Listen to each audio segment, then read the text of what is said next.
বিশ্বাস হচ্ছে না তো? চোখের সামনে যাকে দেখছেন তিনি আর কেউ নন টলিউডের সুপারস্টার এবং সাংসদ দেব। না, কোনো সিনেমেটিক শুটিং নয়, একেবারে সাধারণ মানুষের মতো ভোটার কার্ডের লাইনে দাঁড়িয়ে আছেন তিনি। সাথে আছেন লাবণী সরকার থেকে কৌশিক বন্দ্যোপাধ্যায়ের মতো বাঘা বাঘা অভিনেতা। কিন্তু কেন? কেন আজ তারকাদের রাস্তার লাইনে দাঁড়াতে হলো? দেব কি বললেন? এই নিয়ে জানতে হলে ভিডিওটি শেষ পর্যন্ত দেখুন।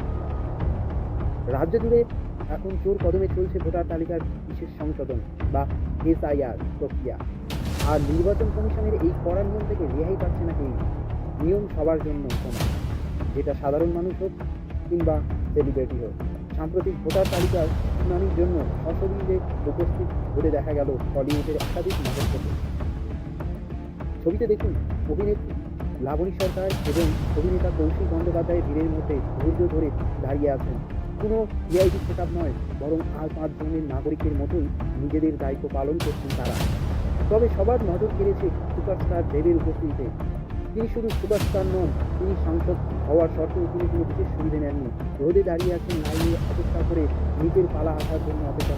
এই উপস্থিতি নিয়ে যখন দেবকে প্রশ্ন করা হয় তখন তিনি যা বললেন তা শুনে নেটিজেনেরা ধন্য ধন্য করছেন এবং স্পষ্ট জানান দেব, দেশের নিয়ম মেনেই লাইনে দাঁড়াতে আমার কোনো আপত্তি নেই। আমি দেশের একজন নাগরিক, তাই নিয়ম আমার জন্য সমান। দেবের এই সহজ সরল মনোভাব এবং মাটির কাছাকাছি থাকার স্বভাব হওয়ার শর্তে ভক্তদের মন জয় করে নিয়েছে।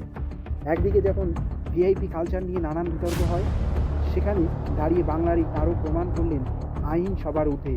আপনার কি মনে করেন, তারকাদের এই সাধারণ মানুষের মতো লাইনে দাঁড়ানো কি সঠিক উদাহরণ তৈরি করলো, নাকি তাদের জন্য আলাদা ব্যবস্থা করা উচিত ছিল? আপনাদের মতামত নিশ্চয়ই কমেন্টে জানাবেন। আর ভিডিওটি ভালো লাগলে লাইক, কমেন্ট এবং শেয়ার করবেন।